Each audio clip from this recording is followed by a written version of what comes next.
Hey, what's up, y'all? It's Nick Paro. We are here on Sick of This Shit Publications, and I'm not your dad. I screwed that one up today, but that's all right.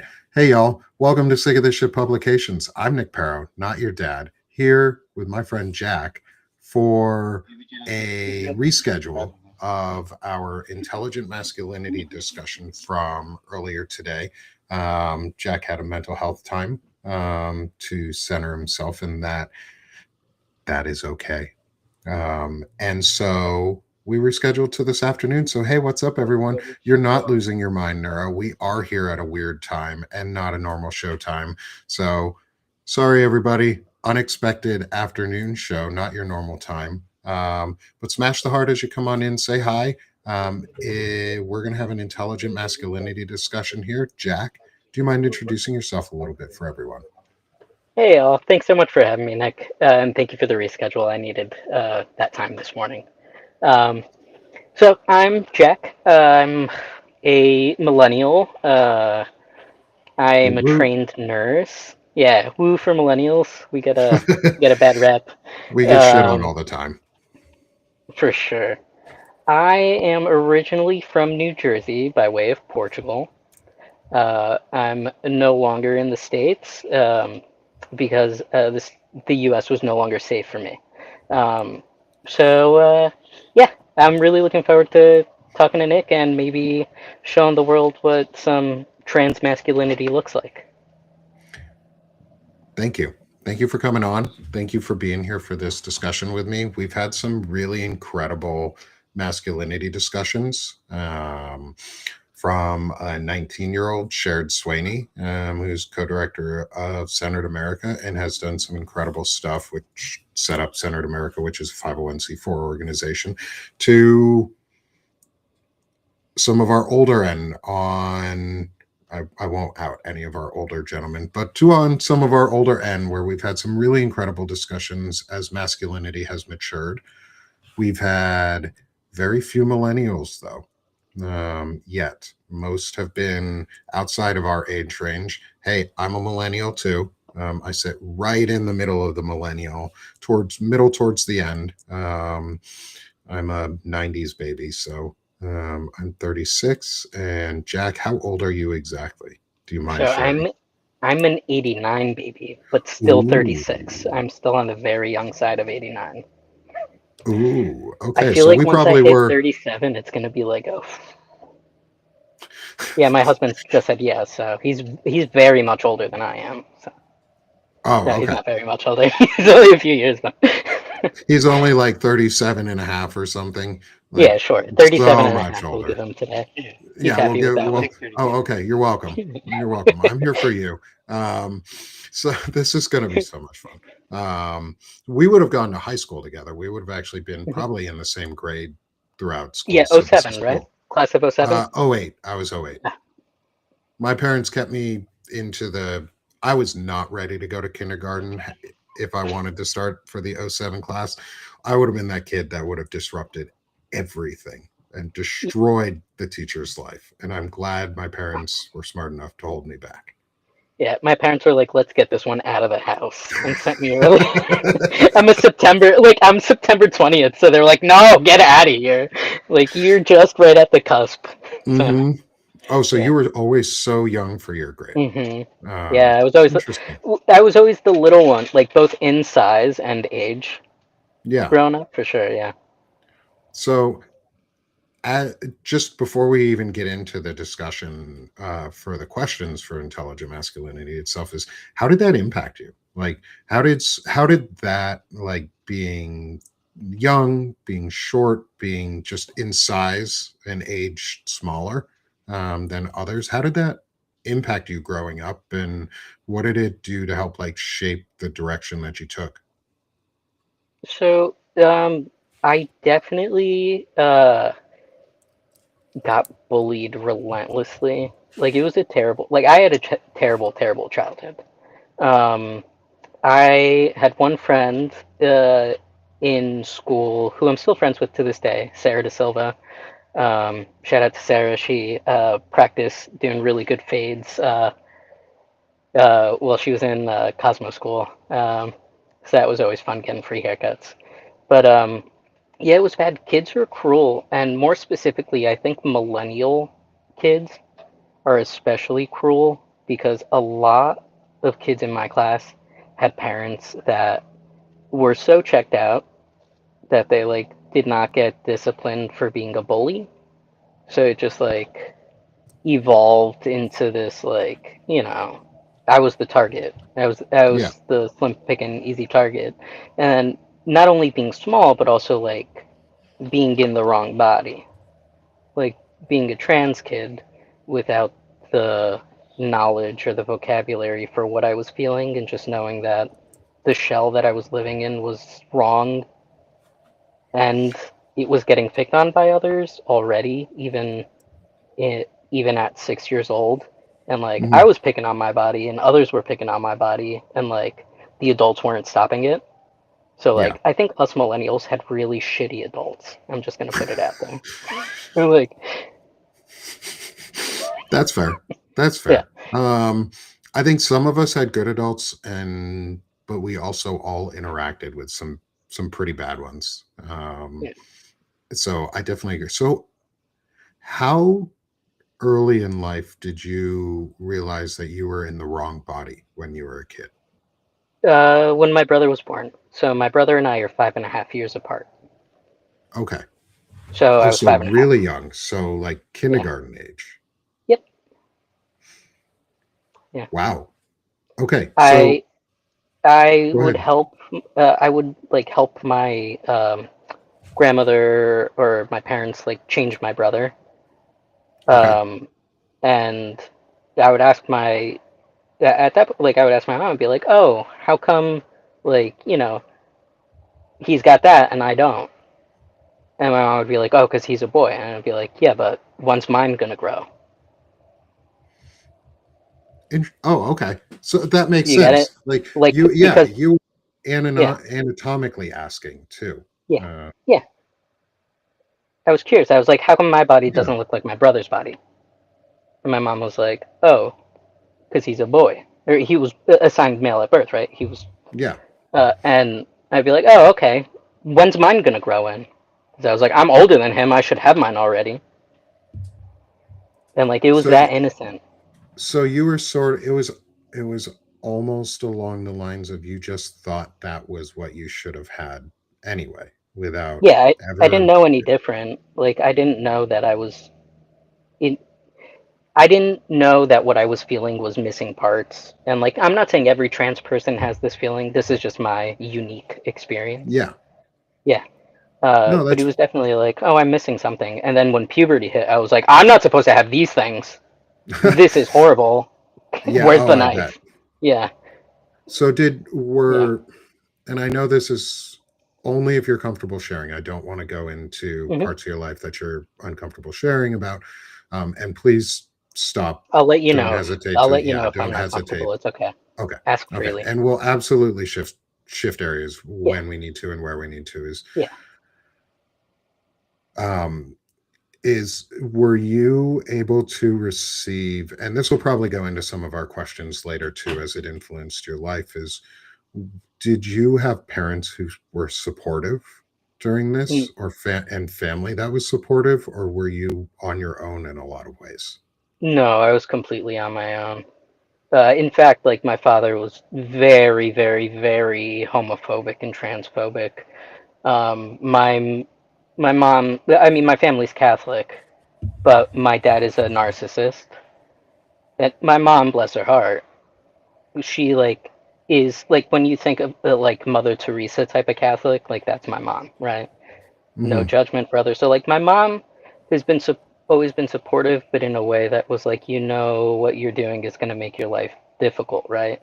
Like it's always had Hmm. that tinge of like fear, like that fear-based support, Yeah. which doesn't really feel supportive because it still makes me feel like I'm doing something wrong. There's something wrong with me. I'm going to get in trouble for it instead of being where she's gotten better over the years. I think as I have done more therapy myself to be able to like have more constructive conversations with her instead of like just being angry all the time that no one protected me.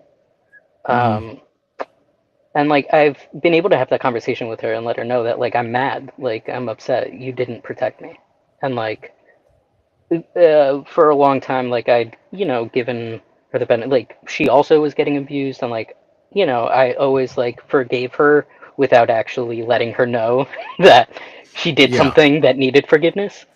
Yeah. Which I think it's important to tell people like they've done something to you that you need to offer them forgiveness, but they also need to know that you've wronged them in order for you to like build a better relationship and a healthier future.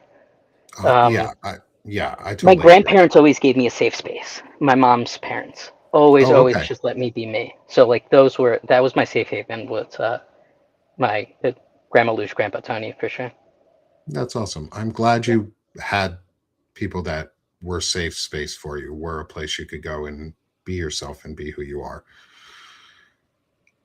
It sounds like your mom obviously is dealing with traumas of her own, Yeah. and because of those traumas, it impacted her ability to mother you. Um, And she was super young. Like my mom got married at 19, had me at 20. So like I've always, always given my mom that grace because I think one of the many strengths of having ADHD and having autism is that we're really good at building puzzles and putting things together. So even at an early age, I always looked at my mom and I was just like, yeah, but how would I react? Like she's just a kid. And like looking back now, I could be like, at my age, my mom had a 16-year-old. And like, what the hell would I do with a 16-year-old right now? I could barely take care of myself. so, in this, how much of an age gap was there with your dad between your mom? 3 years. Oh, okay. So they were roughly the same ish age. There's a lot that goes that Okay. with We them. Yeah, won't. yeah, We yeah, probably won't yeah, yeah, go yeah. down that rabbit Yeah, we hole. don't have to go down that rabbit hole today. Okay. Some other day. Okay. But I think Yeah, from what it sounds like is that to me is that influenced a lot of it too. Is your father probably grew up in an environment that taught him that women were lesser, because that tends to be where abuse stems from, is like just the belief that you're superior to others, and then you just laud that over people. yeah. um And you and hit the nail on the head because he learned yeah. that from. So um, we do have like dark history in my family, and uh, like my dad's dad was involved in not so good circles back in Portugal. Like he, Yeah, yeah, yeah, yeah. I am very much an Aaron I Parnas. get where you're going. Yeah. Yeah, yeah, yeah, yeah. Okay, so um, yeah, like his mom was a narcissist. His dad was in the family, um, and he told me all the time that one of his biggest regrets was moving to the U.S.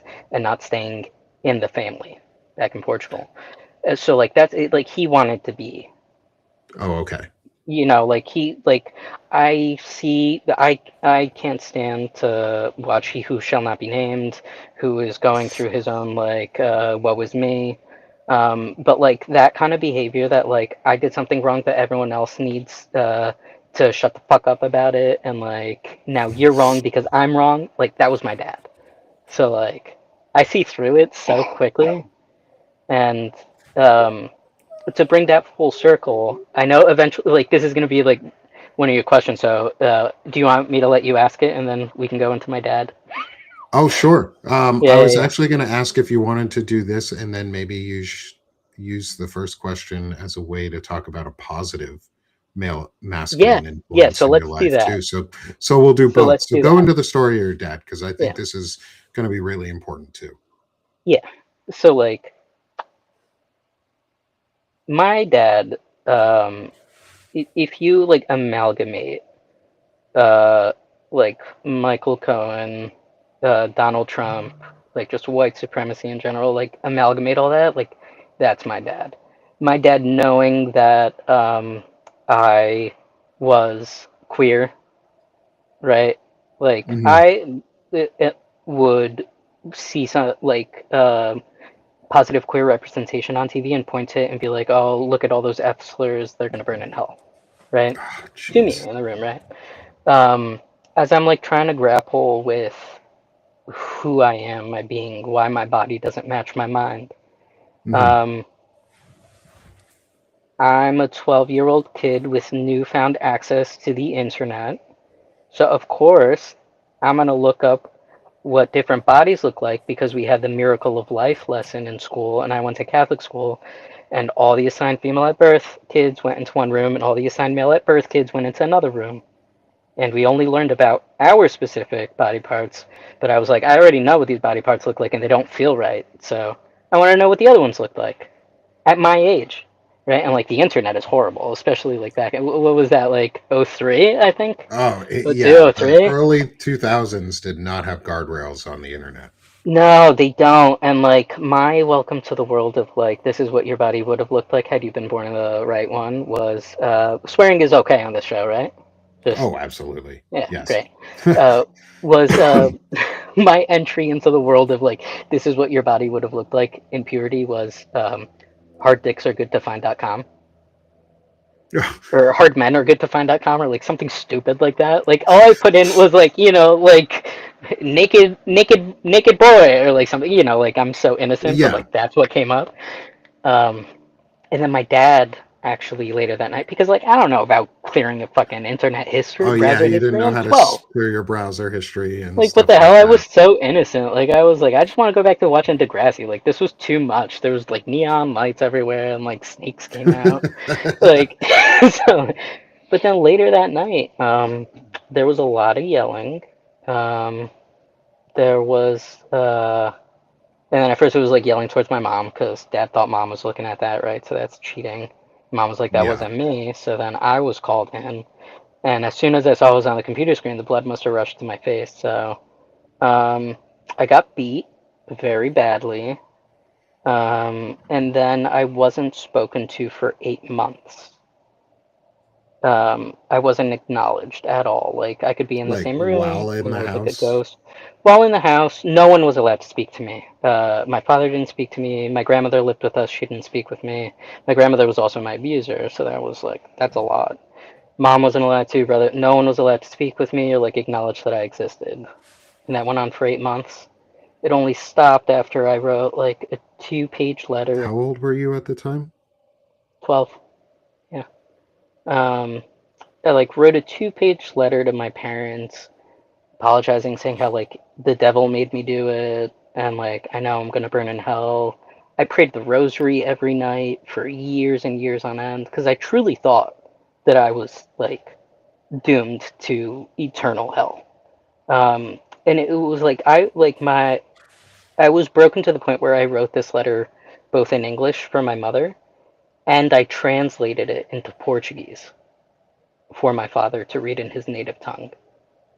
Um, yeah. I don't Uh, really have words for that. yeah. And I'm sorry. Like, I know I didn't participate and I have nothing to be sorry for.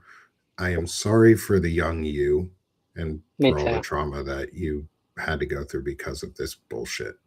Like, Yeah. that's And like it still that's shows up fucking now. awful.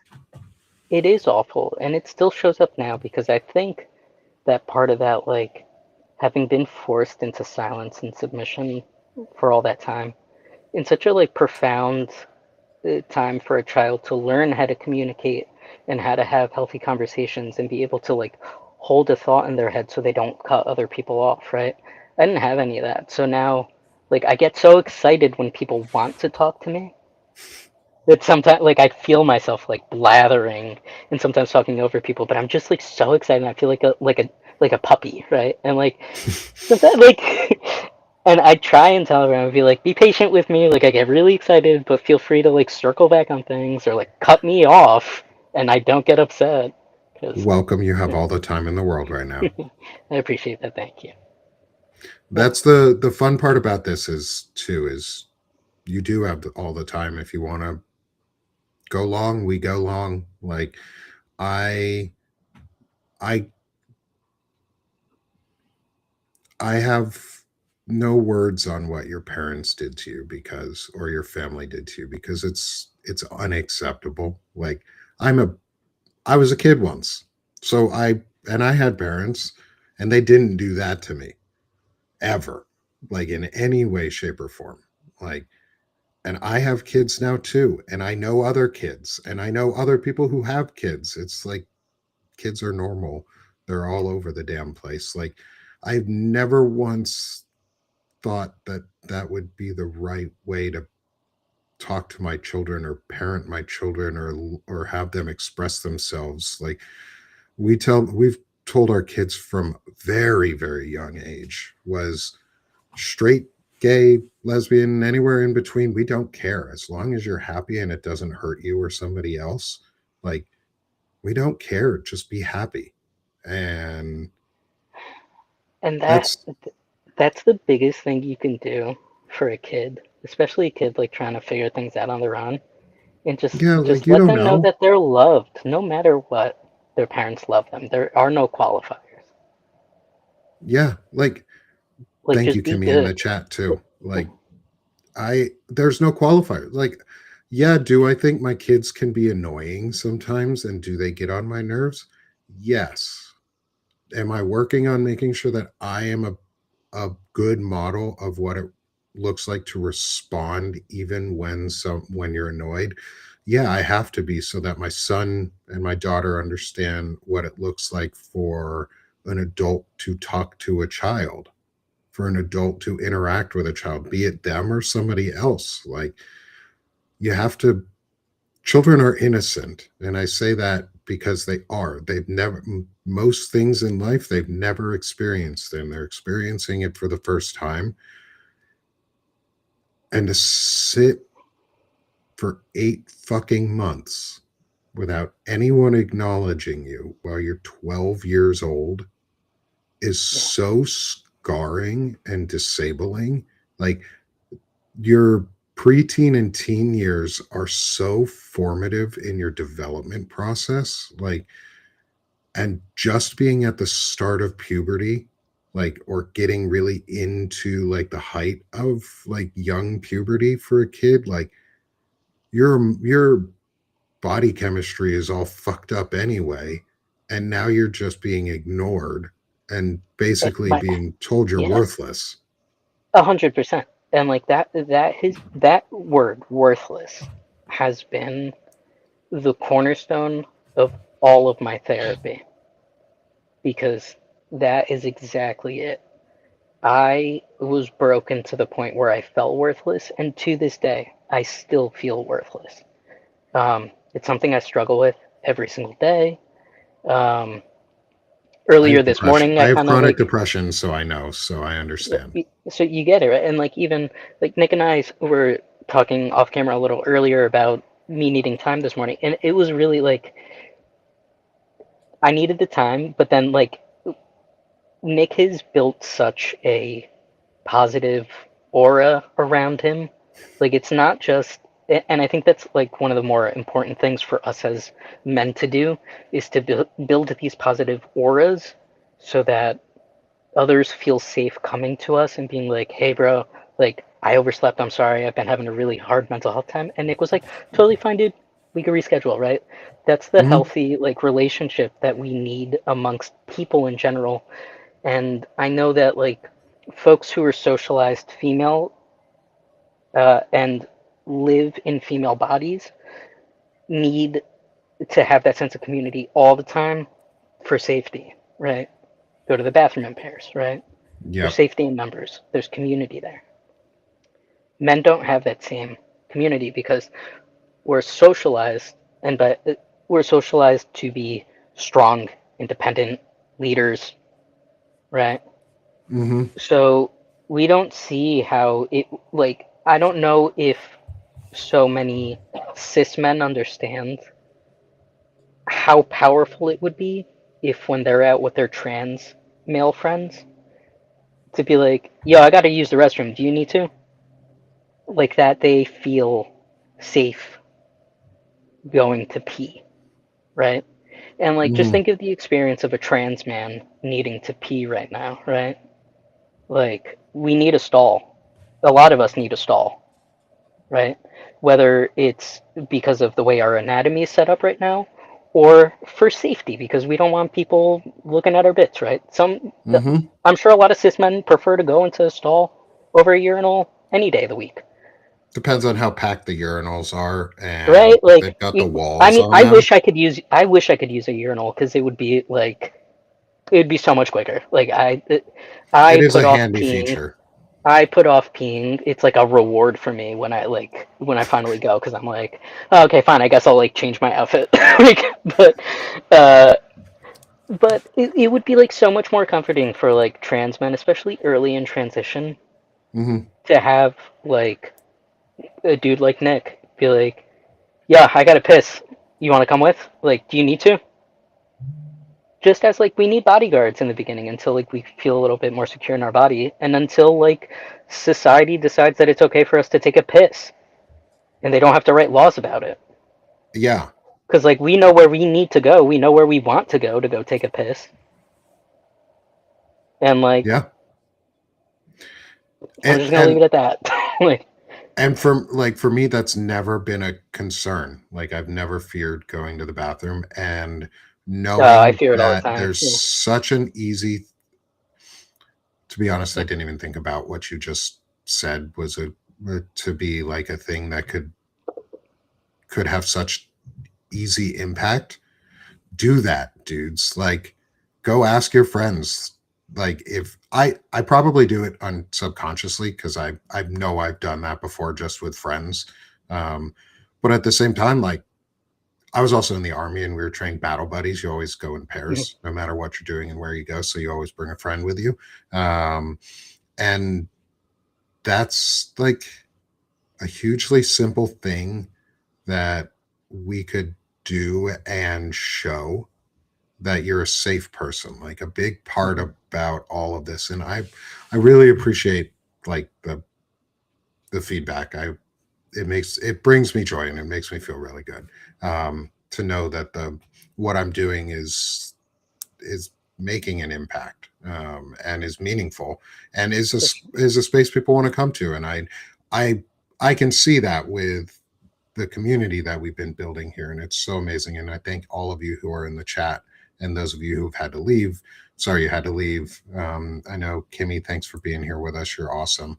I like calling out people in the or shouting out people from the chat Mhm. because you guys are amazing. You make this possible in this space safe for people to be in and talk about and discuss. And we've gotten like the vulnerability you are offering is, I've noticed, is like across the board for these conversations is we've been able to get into some really vulnerable topics, from Chris Goldsmith to you, to the abuses, to the how he changed himself and grew out of and focused his anger and uses it and took therapy and grew. And from your story, from the abuses that you faced so far, like from what we've talked about, dude, I'm so fucking sorry. Like, Thanks, that dude. fucking sucks, man. I Like, appreciate that. what it's like, that's such horseshit that you had to go through all of that. I wish everyone had my parents as their parents or someone similar, because my experience growing up with, I have a cousin who's lesbian, and she was afraid to come out to my dad at one point. He was, at one point, my dad was would be considered conservative. I'll put Mm. air quotes around that. Um, he's not. Um, So like what we is consider a Democrat today. Yeah, but he values humanity, like, Oh, on okay, okay. without question. Like, he cares Yeah, about people. yeah, He looked at my cousin after she finally said something to him, and he was like, "Why did you wait?" She was like, "I was afraid you were going to get mad." He was like, "I loved you yesterday, didn't I? Why am I not going to love you today?" yeah, And that was the model for me. Like, I didn't know there was a different approach than that. Like, that's the right model, men. Like, that's what you should be doing, is when somebody comes out to you, you go, oh, thanks for trusting me. Thanks for telling me. It doesn't change a thing about you. Exactly. Exactly. And like a lot of the fear I think too is like put on by the media and how like no one else and how I know for me a lot of the fear was like things I'd seen in the media and like people like Mm-hmm. losing their careers if they came out or it being like some big deal, right? And like meanwhile Well, like and we were I'm pretty homophobic back in the we were 90s super and early homophobic. 2000s. Like, shit Yeah, was said that we would never say super nowadays. homophobic. And like I remember like I marched for marriage equality in '08. Like like I was part of that. I can say I was part of that. Against my parents' will. They didn't want me going to those marches, but I'm like, I have to because these are my rights that I'm fighting for, and you guys don't fight for them, so I have to fight for myself. And that has like been the overarching theme I think for my life is like Mhm. I have to do these very difficult, traumatizing things because those around me refuse to. Yeah. And like if they would, with the privilege that they had, if they had stood up for me sooner, earlier, if more folks had stood up for the trans community sooner, earlier, with louder voices, with more love, I wouldn't be here. I wouldn't have had to flee. That includes folks like me. And I'm not saying that to diminish myself or to beat up on myself. I'm saying that in just acknowledgement is that includes me. Like had I had a and I should have could have made a platform and I didn't sooner. And I'm not going to beat myself up about it Yeah, because I'm doing it now and I'm making sure that I stand firm on this because if you're going to let the trans people fall by the wayside, who else are you going to let go? Like, if you're going to let one person go, who else? What is when is enough? What is enough, or what is the wrong line to cross? Because apparently, who like personhood was the line that you were willing to cross, right. and I'm not willing to do that. Like, I don't want to lose my friends, be trans, be straight, be anywhere in between, be gay, be anything. Like I don't give a shit. I Hmm. don't I don't care. I just want you to be happy. I just want people to have the same level of privilege that I do without the hate. Like I don't want people to be like the privilege. I want the privilege without the baggage.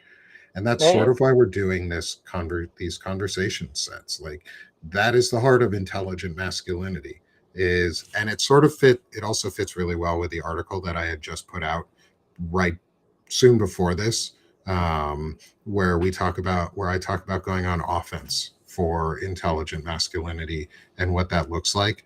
And I just want to read again what I closed out the Diogenes Club with, so to frame the rest of this conversation as I shift us into our actual question set, because I do want to ask the questions and get Hmm. all of the answers. Because my, of course, we do have my favorite part at the end, which is the "I'll make a man out of you" section. Um, but I want to frame our discussion a little bit here because we aren't passive any and masculinity. Those who are working to ensure that we get through this on the masculine side, who are actively putting in that work, this is for you guys. This is a statement of power. There is no future where intelligent masculinity wins by being passive. The men most vulnerable to fragile masculinity are not looking for theory. They're looking for practical orientation, a way to understand their power, their anger, their responsibility, and their place in the world. If we fail to offer men and boys a disciplined, ethical, assertive model of masculinity, someone else will offer them a dangerous one. This is the Hmm. shift from explanation to assertion, reaction to initiative, dominance to stewardship, and go from defense to on offense. Intelligent masculinity does not ask for permission to exist. It shows up, sets standards, and lives with the consequences. And you know what? That is strength. And so we're going to frame our entire discussion, the rest of this discussion around that strength is we're not passive for what masculinity is. And masculinity takes many, many forms and many shapes and is of all different sizes. And that's really important because masculinity is not a set of rigid, strict standards that you have to follow relentlessly, because that's what the authoritarians do. Jack's masculinity is not the same as mine. We have similarities in our Hmm. masculinities, but his is not the same as mine. Just like Marlon Weems was not the same as mine, or Bobby Jones, or Qasim Rashid, or Lawrence Winterman, or Sherrod Sweeney, or any of my other guests and friends, like Shane Urick and all of my other friends. We're all different. That's what makes it beautiful. That's what makes this so fun is we have very different experiences, yet we all fall within a discipline that we continue to follow and that we model for others. And I want Jackson's opinion on all of this because you have a really unique opinion. Um, being a trans person, being a trans man, you have a very unique opinion on this that many of us could never share. You have learned from the feminine as a child, um, and you were forced towards the feminine as a child, yet you persevered and you've made it through, and you are not worthless. You're Thank worth you. something just for being my man, just for being here, Thank you. dude. Thank you. I'm And I I'm want trying to your go through my opinion. Phoenix era. Hey, brother, you got this. Yeah, You yeah, got yeah. this. Yeah. Um, I'm sizzling in the coals still. I'm waiting to fly up, but I'll get there. hey, you're Yeah. growing those wings. They're Yeah. spouting. You're getting free. Yeah. Yeah. Yeah. And so I want to get your thoughts on these questions. And so, everyone, welcome again to Intelligent Masculinity with Nick Paro, not your dad, and my friend Jack. And here we go. All right, brother. You've talked a lot about your dad. And this is where this is going to be cool because we haven't had Mhm. this part of it yet. Is you're going to get to be able to talk about both purpose. Well, some people have, but you get to do it really purposefully. Is the first question is who has been one of the most influential masculine figures in your life and why? And for this one, I'd love to know from a positive aspect Mhm. because we've already heard the negative side. So, from a, a positive standpoint, one of the most influential men,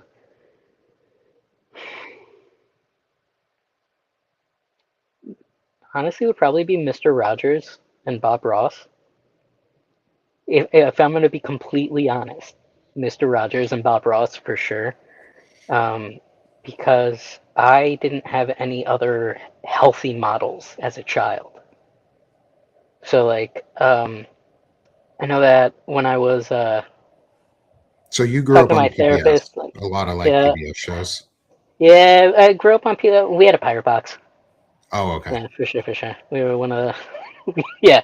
So I got a lot of stuff that maybe I shouldn't have gotten. I got some stuff that I did get, but Mr. Rogers was definitely he was the one that my mom's parents would put on for me. Like they would always put on Mr. Rogers and Sesame Street because at the same time that I was learning English, my grandparents were learning English.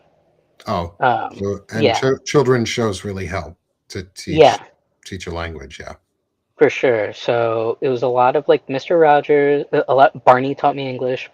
So Barney actually was a positive male role model, for what it's worth, Yeah, for for me. I Yeah. watched Barney Barney. growing up too. Yeah. So like those were my positives. There weren't even like actual like real men in my life. But I sought them out because I knew that like what I was experiencing was abnormal, and Yeah. like I think at least as a child I was wired to like search for the sunlight. So like it was very dark at home, so I'd Hmm. like go looking for sunlight, and that was like Mr. Rogers, Barney, the blue Power Ranger. The Power Rangers were definitely Okay. Yeah, that's fair. yeah, Yeah, yeah, Billy, I get it. I see. I watched the Power Rangers too. yeah, I have the VHS of the original Ooze movie, like the Oz movie for it, like yeah. where that was so much fun. Oh yeah. I love me some Power Rangers. The reason I wear glasses is because of the blue parrot. Like I wanted to be him so bad that I would watch it this close to the TV to ruin my eyesight, and it worked. I ruined it. just so you could It wear was probably glasses. my mom has crap eyes. It was probably would have happened anyway. But like, yes, Right. Yeah, but you can make and sure you Billy. believe it that way. You Yeah, yeah, know, yeah. so I love that you answered that way. And about Mr. Rogers specifically, because he is such a powerful role model and example, especially from Hmm. our childhood. Growing up at the same time, we would have seen all the same shows and learned these lessons. And we Yeah, share that as I grew up with Mr. yeah. Rogers and Sesame Street and Barney. And like I look back and see shows like Wishbone and Reading Rainbow as Hmm. hugely important shows in my Yeah. life because they taught me the power of reading and the power of imagination and the beauty that you can find in these stories. And it didn't matter who the story was about. If it was a good story, it was a good story. Hmm. Um, and that's really awesome. I also went to school in Mr. Rogers' neighborhood. I'm I've jealous. been to the recording studio where he recorded his shows. I met um, while I was in college. I met like a local rap artist who was doing something around this. I think around Mr. Rogers because he's celebrated in Pittsburgh, like really, really, like still to this day. Oh yeah. Um, and it was so fun to just get to see the studio where and none of the stuff obviously that he used was there, but it was cool to see the studio that he was in. um, and so what were some of the things that you took away from Mr. Rogers, like, and those types of shows, like what are the biggest things that stuck with you? I think definitely empathy. Empathy was the biggest thing. Um, how your actions affect others both positively and negatively, and how you add more negative experiences to others if you're not conscious of what you're doing, what you're saying. Um, so empathy and just equity. Um, so not equality, equity. Hmm. Everyone does not need everything, but everyone does need something, may need something to be on equal playing fields, right? Yeah. Like, I'm only 5 feet tall. Someone who is taller than I am does not need to be at the front of a concert venue, right? I do because I can't see through someone's body, but they can Yeah. see over my head, Yeah. right? But a lot of folks don't navigate the world that way, and it makes it very difficult for the rest of us that maybe have disabilities or need accommodations to have to constantly be like, give me this accommodation. I'm like, I'm a short dude. Maybe just don't stand in front of me. That's a common sense accommodation. Yeah. Yeah, like instead of having to regulate Yeah, accommodations is yeah, maybe have some decency and common sense and look outside yeah. of yourself. Right. um, Yeah. those See are how good your lessons. actions affect others. Yeah, those are good lessons. Like I'm glad you distinguish between equity and equality. That's something I do, and I I believe we all should have equality in terms of equal Hmm. access to things. We should all Correct. be able to equally access and have equal access and freedoms under the law. Nobody should be Hmm. hampered. We should have equity that allows us to access the equality, to Correct. actually achieve the equality. I used the other day the example of a wheelchair ramp at a building. Like just because a disabled, and I know that's the common trope of using wheelchairs as for disabilities, and that's not the only type of disability there is.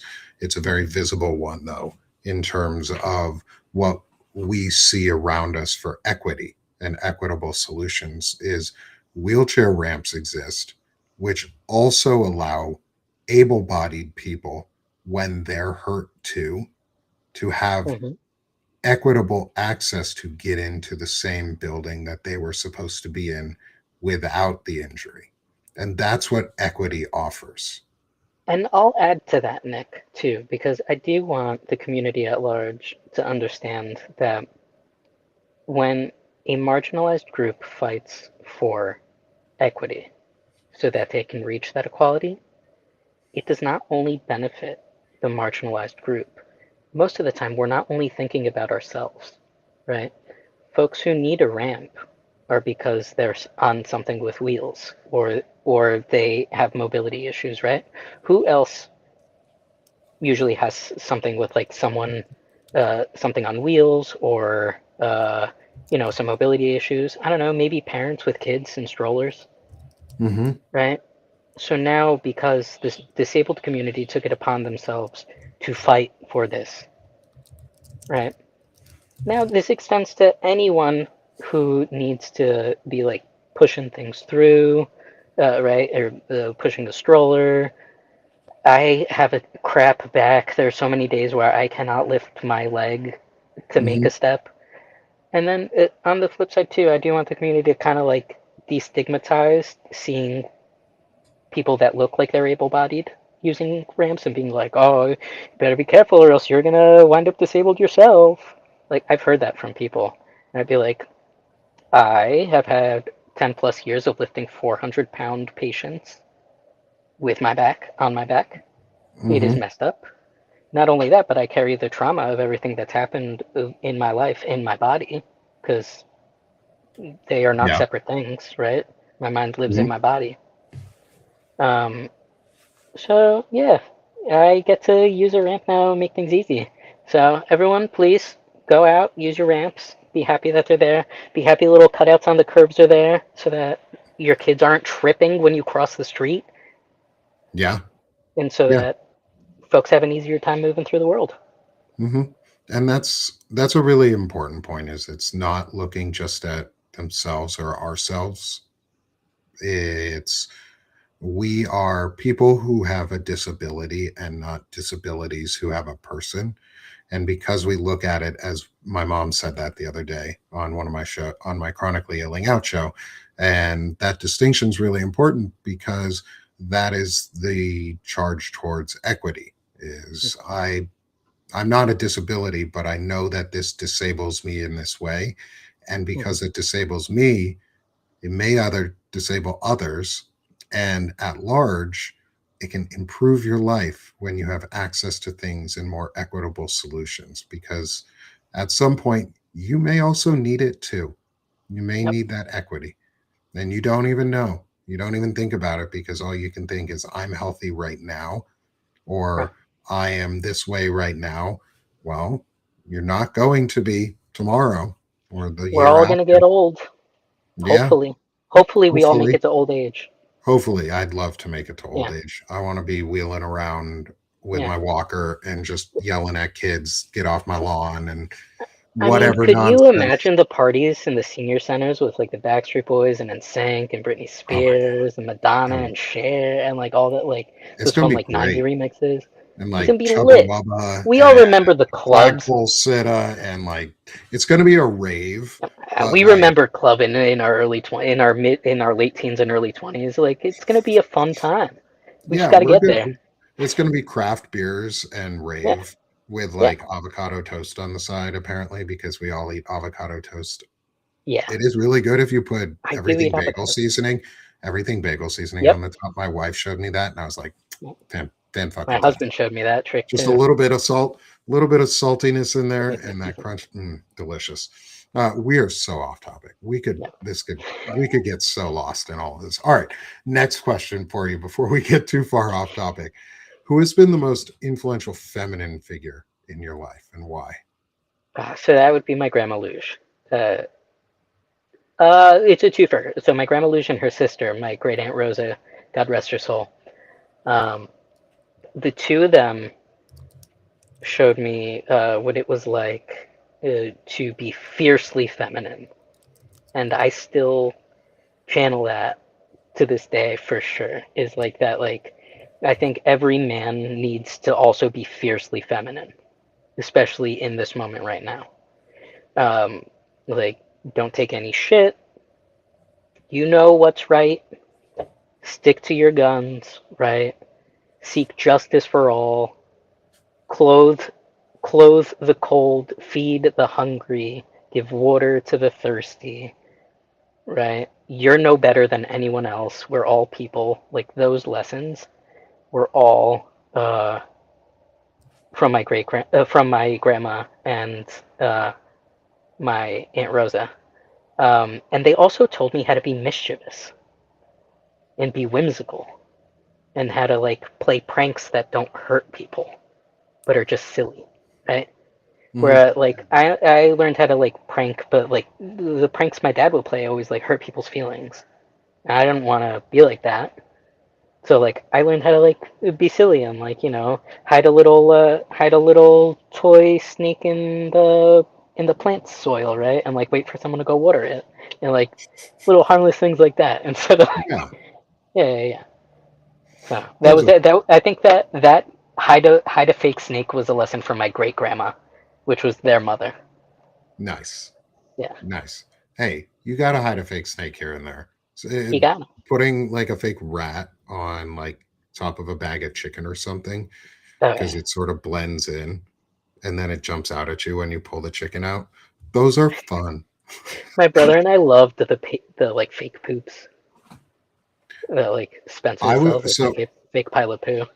We do would you just like leave them remember randomly. thinking about that stupidity? Do you remember a time, I don't even know if this site's off the internet, is we would have both been in college years, was when you could order a box of cat poop in the Hmm. mail and send it to somebody. Hmm. Like Our, our generation whimsical. came up with mischievous things. There was also, do you remember, there was one website that you could order just like a box of glitter, Oh, I like loose glitter, and like yes. mail it to someone. Yes. Yeah. Somebody I distinctly remember that happening in my lifetime as a kid. I don't remember, it wasn't to me, but I do remember somebody doing that. Like we did some weird shit. Like I we might were start the doing it wild again. west. We were the wild west of kids. I think I might And start so mailing glitter. glitter bombs are fun. Mail them. Yeah. Yeah, just glitter Yeah. box. I mean, Yeah. you could mail. It's not illegal in any way to mail a box or even an envelope full of glitter to It's a gift. your representative or You're senator celebrating. in It's so much Congress fun. Yeah. with something like a big picture of a middle finger that comes out, that pops out when they open the It's letter a or something gift like that. for It's a sure. gift. It's joy. Yeah. Bring joy to their day with a glitter explosion and make sure it's someone you know who would not enjoy glitter publicly, but probably does privately. I mean, all of the GOP. Yeah, There's a pretty reason why the much. grinder servers crash when they get in town. Pretty much. Okay, I want to ask this question of you. This is not one of the intelligent masculinity questions. I don't know if you've ever seen the picture of Josh Hawley kissing his wife, where it's like this, like they're fully separate. It's like the peckiest of peck kisses. Like, They're leaving room for the Holy Spirit. Yeah. okay, I was going to ask, Yeah. what are your thoughts Hmm. on like that type of masculinity that is being displayed right there? Do you know what a beard is? Not the ones that you and I have on our face. Yes, I do. Yeah. So for those that don't, a beard is something men wear, typically on their arm, in order to make them look mask. And by thing, it's very pejorative. I'm so sorry that I used that term, but in their minds, it's a woman, right? So if they marry a woman and pretend to be straight, then they're no longer. And then this goes back to the societal thing where a lot of this has been going on forever and ever and ever throughout all of time. But it's usually men who like were super homophobic in high school and then had an awakening in college and they were like, uh-oh. Or they've always had their awakening, right? But they need to hide it. Yeah. So the best way to hide it is to get married, which is very unfair to these poor women. But like lavender marriages are a thing, and if people were just like true to themselves, they could, if they felt that they needed to, could instead enter a consensual lavender marriage where, queer people get together like that, they reap the benefits of Yeah. society, but they also, people are allowed to have any sort of marriage that they want to. Yeah. Like People are who's given for free me to will. say? Yeah, Yeah, who's for me to say that yeah, that's not or right. is a valid type of marriage? Exactly. And you know what? Some folks get married just for companionship, right? They don't want to be alone, but they don't have sexual desires with each other, and that's fine. Hmm. But if we're gonna tie rights and benefits to a contract like marriage, right? Like if certain people don't have to pay as much or pay more depending on like their marriage status, or like can someone have access to health care or not? When we start tying these like ways of accessing and maintaining the base level of Maslow's hierarchy of needs, when there are like qualifiers to that, then Yeah. people need to get creative, right, and survive. And it's what we've done throughout all of humanity. And Uh, but we to out circle back to that kiss, I think, yeah, I think that poor lady. But also, girl, get out, leave his ass. The fuck, like, you can do better. You can do yeah, so much better than him. And it's not your fault you're in this situation. You no, were not your probably fault drugged at and all. But girl, indoctrinated get out. I'm into it. telling you, it's okay. Yeah, get out. Go find some man that actually loves you or a woman that loves you because you need something in your life that ain't him.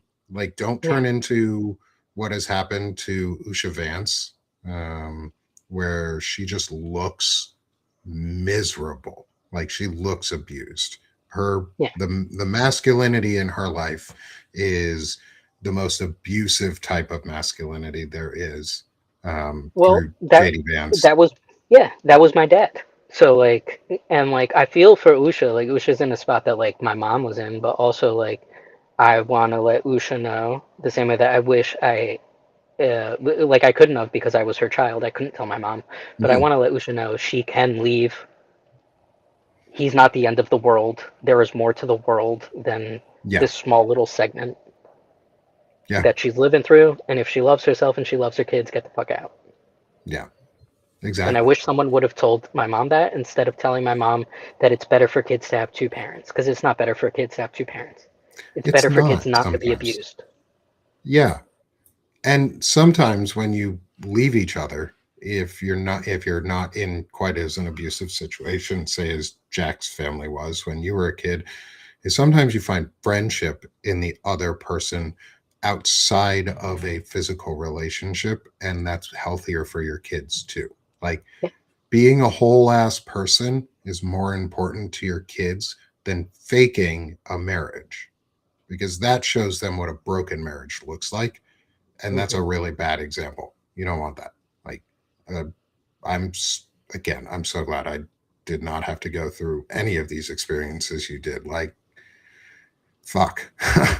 Okay, so with that, with those in mind, like with this idea and what we've seen and how your experiences look and tie in ways to say very present corollaries with say JD Vance and Usha Vance is on the opposite end of from that fragile broken masked masculinity is what does intelligent masculinity mean to you?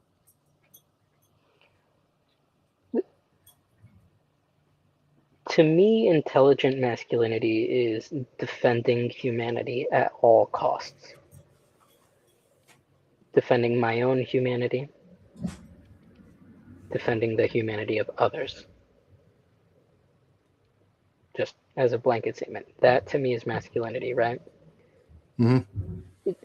If defending humanity causes me stress, I take on that stress because the most important thing for me is to defend that humanity. And I'll process my stress on my own because if I am still able to fight for someone else's humanity, that means that I'm sitting in a position of privilege. Once I can no longer fight, it's because I'm the victim, right? I will keep fighting until the blade is turned on me and is going through me, right? But then again, like I look around to other men who did not have to go through what I went through, and they they tell me how, they start opining to me about how things are difficult, and I'm like, yeah, they are. They have been. When are you going to help? And that's where I've been now for a good long while. All of last year, I was shedding this. I got assaulted twice last year while on the job. Was told to keep going. Right. Uh, I got battered. Apparently now people understand it better. Like when it's assault and battery. Assault's just words. Battery is like physical. So like I got battered too. So like I've been through shit because I refuse to not defend humanity. I've been beaten for it. And I need more men, especially men that are not only 5 feet tall, not only 120 pounds, who had to learn self-defense because I was not socialized to play fight, right? Like these are all things that like I think a lot of men take for granted that are just come naturally to them because of the way that they were socialized, right? Yeah. That they should use their power. They should channel whatever we call like toxic male arrogance, right? Well, no, fuck it, bro. Be arrogant when it comes to defending humanity. Like, get in on it. Like, it's okay. Like, if people want to call you toxic, fucking fine, whatever. Who cares? As long as you know what you're doing is for the betterment of every person, not just all men, not just all women, not just children, like every breathing being. Like, as soon as, like, there are no other qualifiers. Like, are you a breathing being? Then you deserve my fight to make your life better because your life being better is going to make my life better. If everyone is housed, my life is Everyone is better, housed. Yeah. right? And everyone Because that has a means house. I'm Like, also that's good. housed, right? That's If good, right? everyone is fed, my life is better because that means I'm also fed. Yeah. Feeding others does not take food off my plate. No, it encourages growth for more food so that you have more on your plate because Yeah, a rising tide lifts all boats. It's like I was also always taught was that the if you take care of the standard of living will increase for everyone just if you take care of the poorest among us because then everyone else will want the things that those others have, other people have, because they are getting assistance. They'll want it too. And then society will just get better because of it. We take care of those among us who are in the most need before we take care of those who don't need anything. exactly. Yeah, those that already have need to like look around, and I think all of us should really look around at everything we do have. I think we've been conditioned into this rat race to always be chasing for more. That we lose track of time and we don't sit with what we have and enjoy and reap the fruits of our labor for what we currently have because we're chasing something else. Like, Yeah. how many books do we all have that we haven't read yet, but we've bought them because we want to read them, but it's the next thing? And instead of just like slowing down, appreciate what you have now, read the book, learn the knowledge, move to the next thing. It's okay. The books aren't going anywhere. They're not running away from us. But there's a lot of this like thing like I need this, I need, instead of being like, no, no, no, like you have. It's okay. You have. Others don't. They need, but we have. And that's been after selling all our stuff, like keeping just bare minimums, just having what we need. And I know you did some RV living too, Yeah. so I'm sure you can like you Yeah. get this where it's like when you have just what you need, you realize how much you truly have, and that you don't need as much as you Yeah. You think you don't do. need a lot. No. There's very, like, an RV isn't a ton of space. And we had four people in ours. We had my wife, myself, and our two kids, and a dog, and we made Yeah. it work. We never overstuffed our RV because it wasn't about stuff.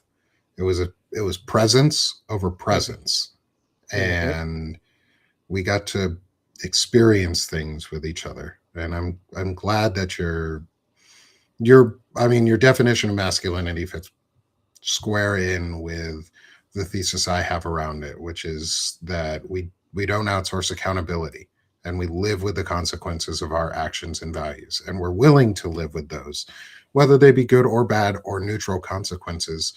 We live with them. We make choices, and we're willing to live with those choices, and we stand by them. And we're not standing by them idly. Is, I think, really where, Jack, you are getting into this. Is it's an important point across the board, is you cannot stand by idly, or these values will get trampled, because Hmm. standards and values do not enforce themselves. They're not self-enforcing mechanisms. We enforce them. We enforce them on ourselves, and we enforce them on others. We create that social contract.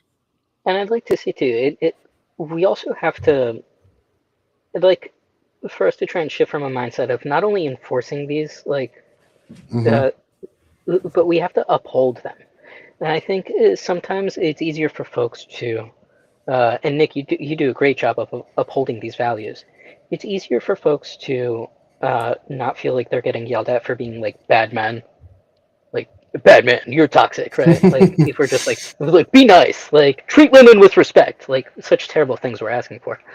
Um, but by us like doing it every day and like Hmm. uplifting that, right, upholding that standard, others will follow, right? It's if you build it, they will come. Yes. If you exemplify it, others will react and act accordingly, right? Like you have to Great just movie be it. reference too. Yep. So like we have to build things for the masses to come, for the young men to find. And I don't mean everybody needs a show like the ones Nick's putting on. Nick is teaching us the song, right? We have to go out into the world and sing it. We're all part of the choir, right? We're part of this choir at Sick of This Shit publication. We're talking about intelligent masculinity. We're learning the songs. We're learning the notes, right? We have to go out into the world now and sing, right? And show this, right? Let other people hear the song because you're probably gonna meet someone out in the wild that's like, hey, I know that tune, and you'll find a friend, right? And then you all can continue to spread this message of empathy, equity, joy, right? Whimsy. And we can start Creativity and squashing this. fun. Exactly. And we can start squashing this bug of like this false illusion of a loneliness epidemic, this false illusion of like all of these terrible things that are happening to boys in the world. No, just please, like, Nick is a great dad who like cares for his kids and other people's kids when they come to the house. So he is an example of a positive man, right? I am silly and play with like which I don't have kids of my own. I have nieces, I have nephews, I have cousins. Like I'm everyone's favorite cousin. I'm everyone's favorite uncle, right? I've been a swim instructor throughout my lifetime. I'm a nurse. Was a pediatric nurse. So like I love kids and I love showing kids what what it can look like to be a man who's not a scary man. Because I try my best to not be a scary, intimidating looking man ever. Because I don't want children to be afraid of me. Not for no other reason than I don't want them to feel fear. Yeah. There is no like there's nothing else past that other than I don't want to inflict fear on others. And I And think as soon as we start having these thoughts with ourselves as men, we could be like, well, what actions am I taking? and kids are a really good example of that. The way what you just talked about like fear from kids, or like safety around kids, is kids know more than we let them, or we believe that they do. We falsely believe that kids are dumb. Kids are super smart, and they pick up on a lot of things. And instinctively, really small children are really good at identifying who to and not to go to. So if you're a person that kids are excited to come to and are excited to be around because you're safe just being there, like just existing in their presence, you make them feel safe. Go out and make sure you do more of that. Like purposely go out and show that off. It's okay to show off your masculinity right now. And that's, in fact, that's what I'm asking. That's what Jack is asking for Yeah. others to do is go show off your masculinity. Be proud of it.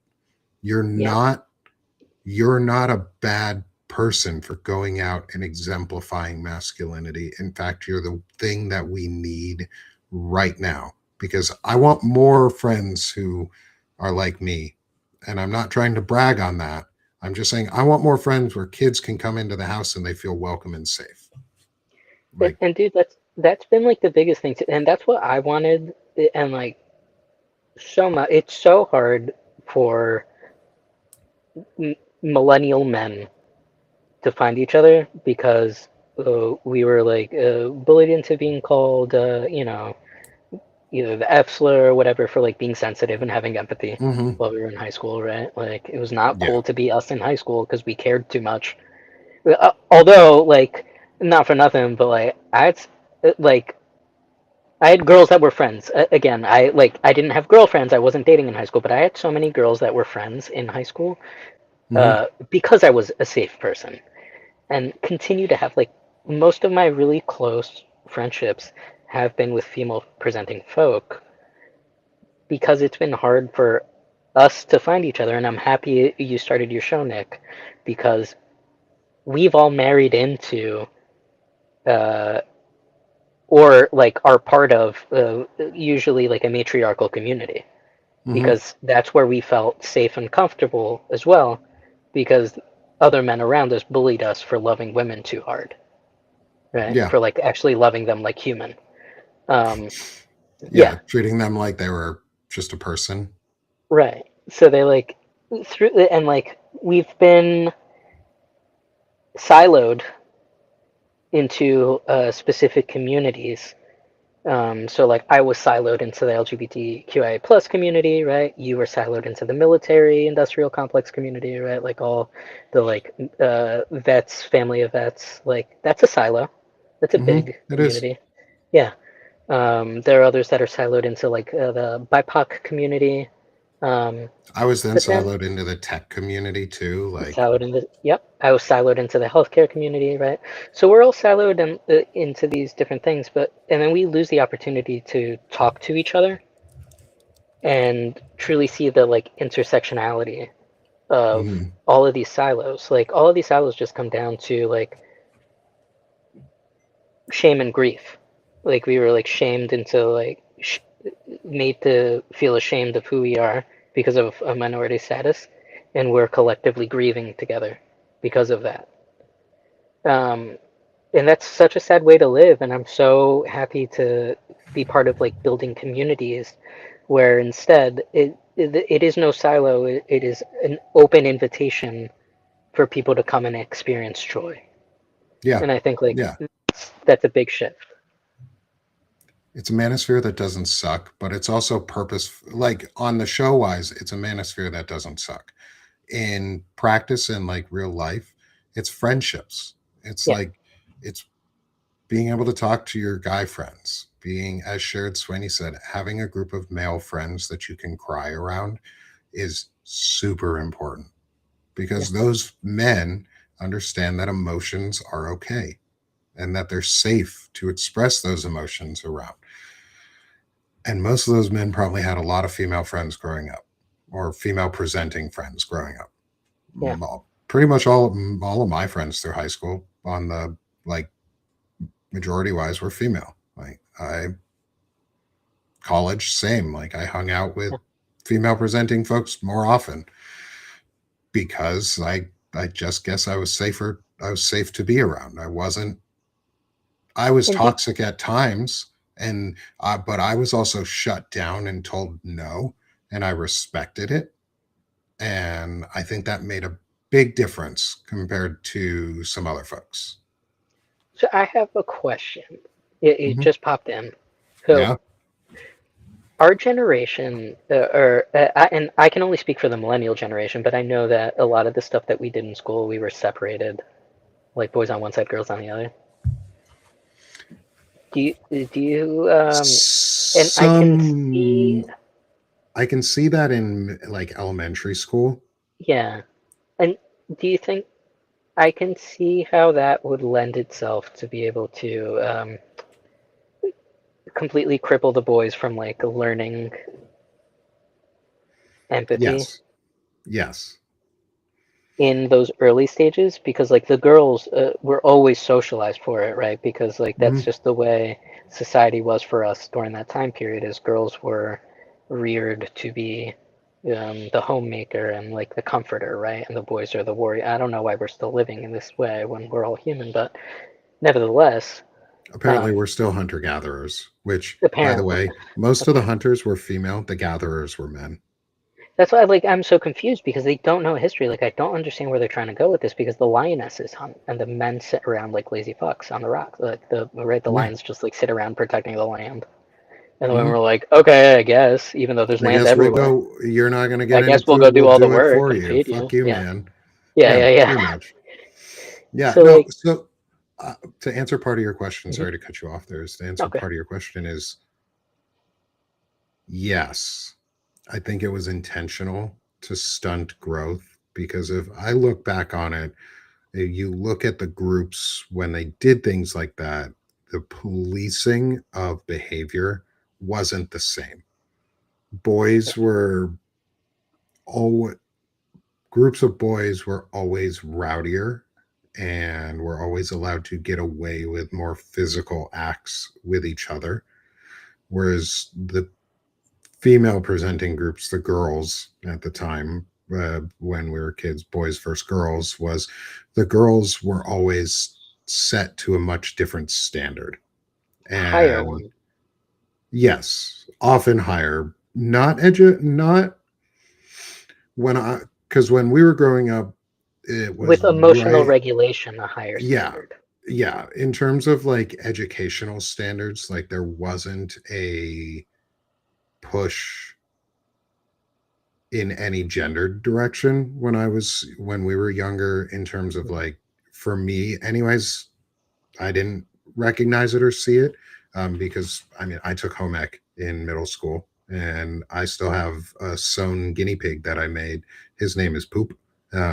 Yes, I named him that when I was a kid. He is a I love brown that. guinea pig that looks like a piece of poop, um, and he's in my closet. But I learned to do those same skills alongside other boys and girls, and we had boys and girls and everyone in our wood shop, and we equally learned like those types of skills. So I think I had a really good experience on education where it wasn't purposely separated in many of those ways. But I think as a young kid, that was the most prevalent was like boys like recess, girls never got in trouble.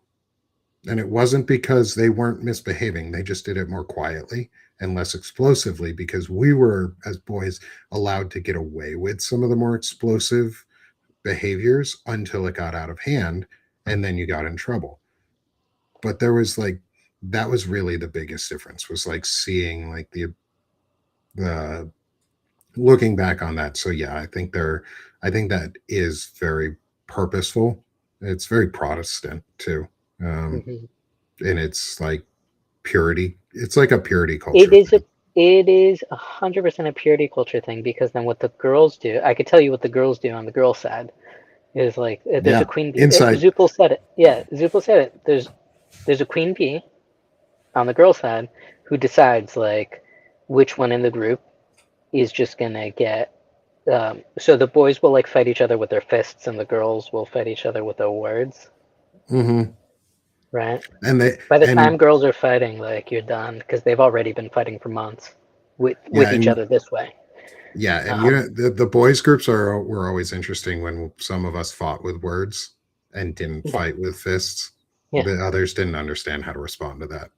yeah, and that was the best, and that's how like rap battle started, and that's like the coolest thing in the world. But like I know, I could speak for me. Uh, they were vicious, especially like in Catholic private schools, Hmm. and like I'm so glad that the internet was not a thing when I was in school, because for sure I would not be here. Like that's how bad I was bullied. Like my only saving grace was like the time between being in school and being at home. If I could still be reached during those like 10 minutes, I don't know what I'd do. Because at least I had my tiny little brain Hmm. had a 10-minute break from the bullying. Right? I don't think But now people these, understand how important that is, like those yeah. breaks. And I don't think people understand how much kids are going through right now, especially trans kids, where they get bullied at school, they get bullied at home, right? But they get bullied 24/7 by their government, online, by others that they don't know, right? What do you think these Hmm. kids feel when they hear people like these like sick, wrinkly old men talking about whether or not they're allowed to go to pee in public? Like if they're at a like I have to like there are certain states that if I go to that state, I have to make sure I pee before I leave the house, right? Don't drink too much while I'm Arkansas out. is one of them. Yeah.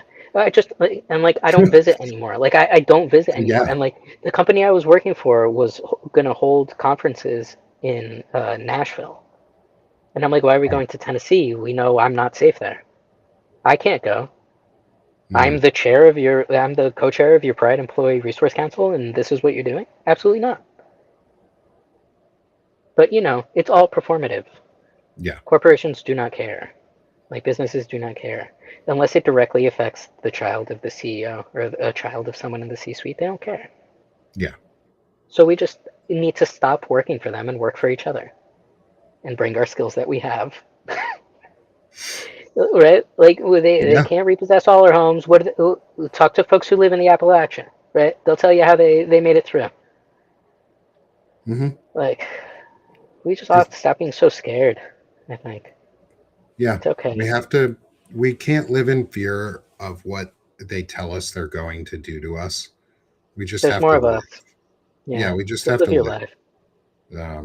And If they eventually come we're in going to and say break they're through. gonna, yeah, yeah, If they come at my door, well, I'm me and I'm not going to like, they ain't coming for me.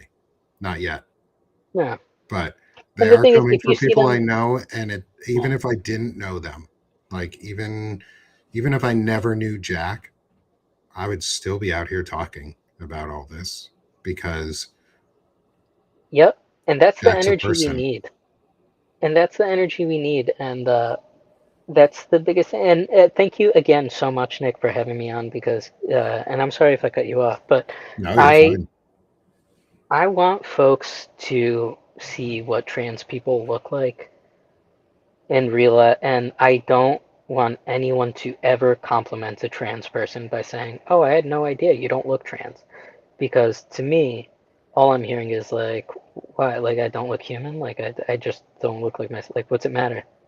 I don't look like a cup of coffee. I'm a cup of coffee. Nick's a cup of coffee.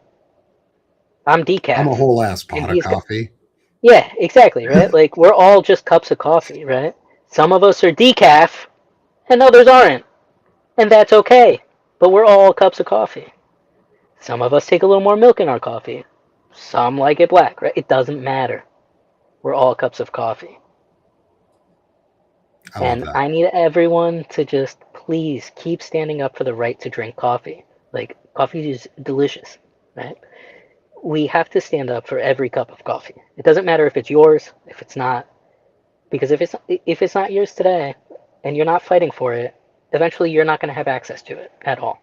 And Mhm. eventually we're all going to lose access to our own humanity because we allow humanity to be taken from others.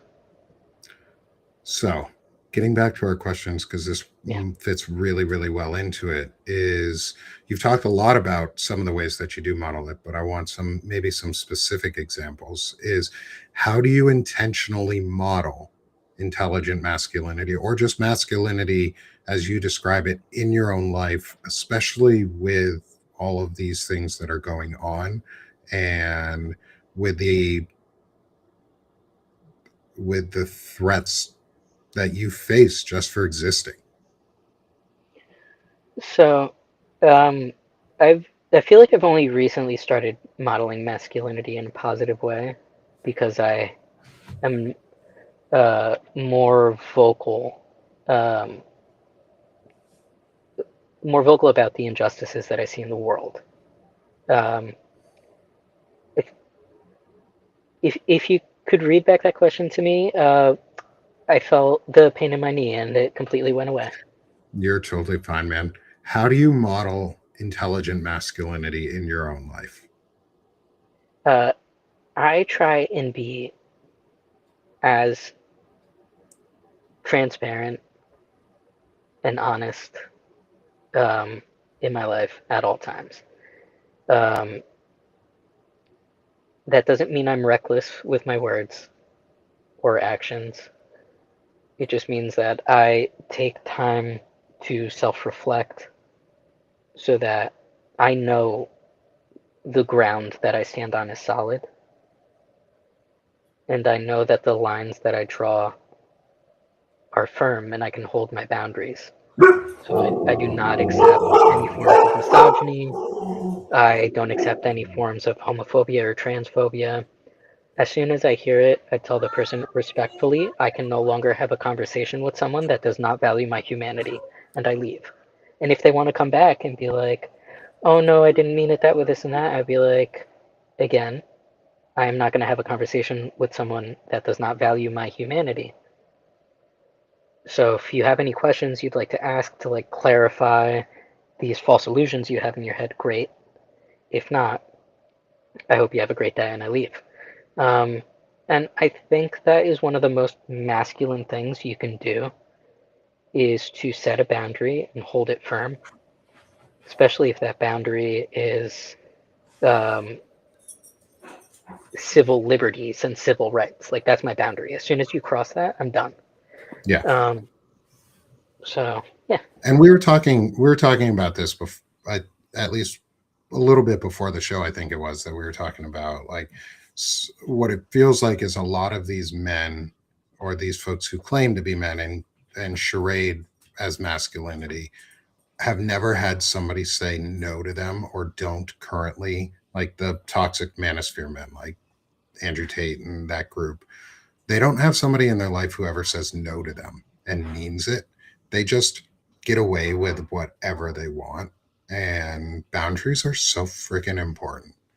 Qasim Rashid talked about them on his interview earlier this week about boundaries and the importance of intentionally setting them and maintaining them for yourself, not just for yourself, but for others in the process, and making sure that you're safe as a person because you have boundaries and you are willing to stick to those boundaries. And that's, I love it. I love, because that's a self evaluation tool and a self reflection tool in itself, is understanding, did I follow my boundaries, did I stick with those boundaries? um and it's self care too. mhm. Self care can and should be active in a lot of ways. Where like it's not a passive thing. Rest is an act of self care. But how are you like resting doesn't mean just like go to sleep. That's such like a pejorative. There's so many people that suffer and can't sleep. I'm one of those. I can't sleep easily. Rest to me is not like go to sleep. It's am I going to journal? Am I just going to sit in my own thoughts for a little bit and process them and talk to Mhm. myself? It's okay to talk to yourself. Talk things out with yourself and like look back at what you did and be like, did my action align with my value? And if not, why? What held me back? What could I do better next time? What accommodations do I need so that I can meet the standard I'm trying to set for myself? Right? These are just things I do all the time, and I feel like it's important not just for men but for everyone to do. Um, And so when you're doing those self reflections, because that's the next question, is how do you self yeah. reflect and self evaluate? Is when you're doing those self reflections, how do you approach them from an emotional side to yourself? Do you blame yourself for things? Do you talk yourself through them? Do you let yourself learn and grow and see them as an opportunity to change or reevaluate from? Or do you, like I said, do you beat yourself up on them? Or do you do both or all of the above? And how do you balance that? Um, the so I do I self-reflect a lot, and I try and think back again, like I was saying, does this align with my values? One of the main things I do, I journal a lot with like physical pen and paper Hmm. uh, because it helps me process my thoughts because I think a lot faster than I can write. Yeah. So it allows for a lot of the intrusive thoughts to run through my head before I get to like the truth of like how I feel or like what happened. And I can actually like write the word down on paper or like how I'm feeling, right? Hmm. Because as someone with ADHD, it's hard. I have too many tabs open in my brain all the time. Music's coming out of Yes. one. I don't know, right? Like we all have this experience There's a beep somewhere. somewhere, right? And I was like, is that our neighbor's house or our house? And like then like we're gone, right? Cool. Like, yeah, like it's always like that. So I to self-reflect a lot of time, I really do. I have to do something with my hands. As y'all have seen, I talk with my hands a lot.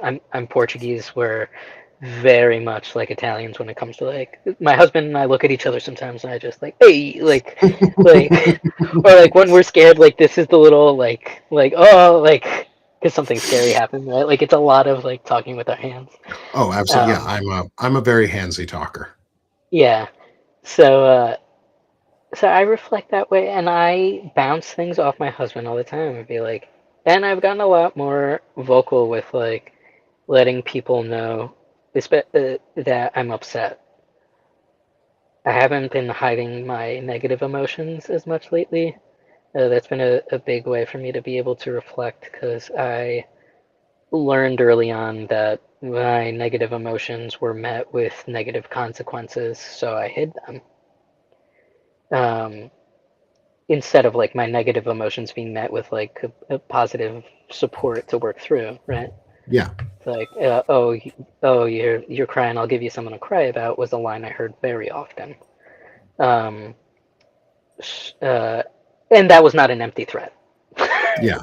No, It was not an empty yeah, threat. from what you've talked Um, about, it definitely yeah, does yeah, not yeah, sound like that. yeah, yeah. One of the compliment I used. I'm sorry, this is off on a tangent. The compliment I used to get from the adults in my life was that I had broad shoulders, that I could carry a lot of weight. And I don't think that's a compliment anyone should ever give a child. I'm just putting it out there. No. I'll let the group know. If you ever hear someone tell a kid that, they're like, "Oh, you got you got broad shoulders. You can carry a lot. You can carry a lot of weight." Kids should not be carrying emotional baggage. No, they shouldn't. Yeah, Yeah. yeah. Yeah. We need to But be through that, breaking the traumas of the past, not passing yeah. them on. So I think through that lens is how I process is that I recognize that that kid lives inside of me, and I'm trying to be the parent that that kid never had.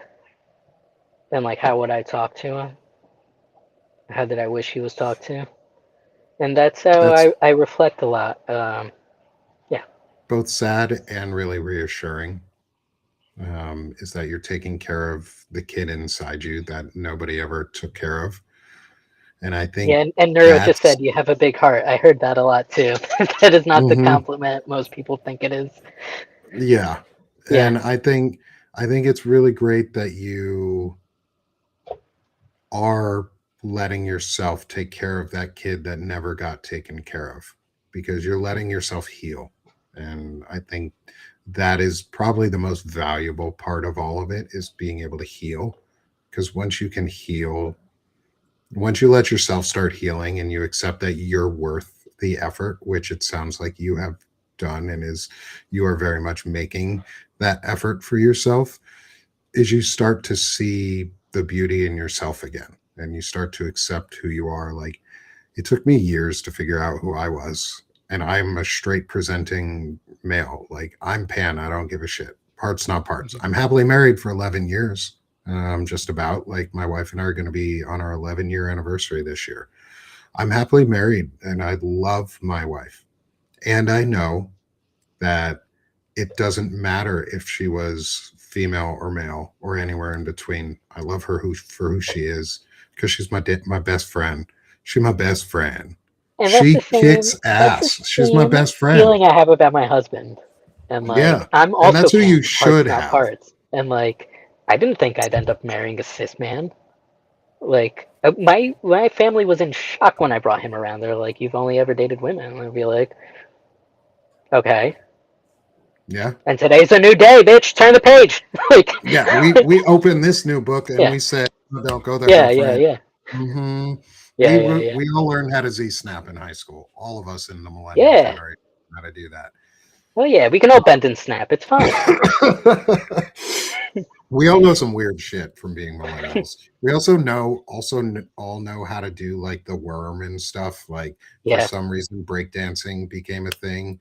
Um, but yeah, shout out So to our spouses yeah. for being amazing. Okay, let's get to the my favorite part Okay. of this question set. Not the favorite part of the show, but my favorite parts of the questions. Let's get into our Milan part um, and into the "I'll make a man out of you," which is I grew up. Well, I got dared into being a choir kid, and then I became a choir kid because I did really well. And then that year I won like a vocal solo, and I never knew I I could was a sing. choir kid. I Choir was a kids are the choir best. kid, and oh hell yeah, we are. And so we had a men's choir, we had a women's choir, and we had a select choir in high school. But our men's choir always sang "I'll Make a Man Out of You," and it has some fun lessons in there. Um, and so from the chorus, I've got 4 questions for you, and these ones are good because you haven't prepared for them. I know you've heard them before, but you haven't really prepared for them, which makes this even more fun. Um, and so let's get into the chorus of "I'll Make a Man Out of You" and figure out what does it mean to be as swift as a coursing river. So you have to be able to be decisive. To me, being swift as a coursing river, right, is being able to be decisive uh, in a moment where there is so much around you, right? Right. The river is coursing. It's swiftly moving through, right? There are things Mm-hmm. happening. For me, I can bring it back to my lived experience. I'm a nurse. When my patients crash, I need to be swift as a coursing river, right? I need to do Yeah, everything quickly, calmly, with power behind it, right? Uh, and I need to be able to make those decisions like that, like quick, quick. So I need to also be able to be malleable and move quickly through the dangers in order to get to the other side. I like it. Love it. Next, how do you embody the force of a great typhoon? I stand firm on principle, stand firm on my boundaries, and speak them loudly into the universe so that they gain the power that they need to build that wall that will wipe away whatever garbage we need to get rid of and then water the earth for growth. Being on offense. Yep. How are you as strong as a raging fire? I look at all the shit that I have done that have hurt others and I work through it and I contain that flame within so that, as I said before, I'm still burning in the coals right now, trying to fly out, right? I'm in my Phoenix era right now. I'm taking Yeah, all of the trauma that I lived through in the United States and trying to process it all, working through it all, turning that fire inward so that I can burn all that shit down and come out of the ashes a happy, joyful, whimsical man who will be a Canadian citizen hopefully soon, who will still be able to use his voice, use that typhoon, right? Use that power, but be alive to do it. Because if I stay in the trauma, hmm I don't have the power to help everyone else out of it. I love it. It's again, it's a this you're what you're just quick aside before we get to the final question. What you're talking a lot about is so similar in practice to what Qasim Rashid talked about on Tuesday. Um, he came at it from his vantage point and his point of view, where he is very faithful, and he practices Islam, and he taught me so much about some of the incredible traditions and values that he learned from, Mhm, and the practice of humanity first mhm, over anything else is mhm, so similar, even without the God answer or the mhm, God portion behind it or the faith behind it. You have such a similar outlook, and it's probably why you went into nursing. Is you have this unrelenting need to care for others and to mhm. offer service towards others, um, and so take pride in that, I'm brother. gonna Like, take pride in that thank you so much. unrelenting want to care for others. I appreciate that, and thank you for giving Kasam his flowers. He totally deserves them. I'm just gonna put a quick little asterisk there. While I myself am not Muslim, uh, my greatest friends have been Muslim, and I have had the privilege of being called brother by uh, my Muslim neighbors. Right? I I make it a point where if I know that there's a sister that works with me and there's no prayer mat, I bring in a prayer mat so that they can pray, because that's how I see humanity, right? And again, I don't think we need faith. Faith is a great faith is a great source of community for people. Yeah. Um, my understanding of it is that we're all the every individual person is an entire universe. We all have parts of the universe inside us, right? We're all made up of the atoms that make up stars. I want to explore different universes. I want to be friends with different people and learn. Um, and I want to care for the environment. I want to care for the earth. I want to care for other universes. And I think that is a very like through line with like the Muslim religion or Hmm. the Islamic religion and like my um, very nerd first scientific approach to like we are all so powerful because we are all the universe. We are all made out of stars. Um, and I hope more people teach those lessons to their kids so that like their kids realize how beautifully magical that they are, and that like more people take their kids to like science museums. And like it doesn't always just have to be faith that like brings a community. It can be science. It can be Hmm. us nerds like getting Yeah. together and be like, you know how cool it is that you have atoms in you that the stars have?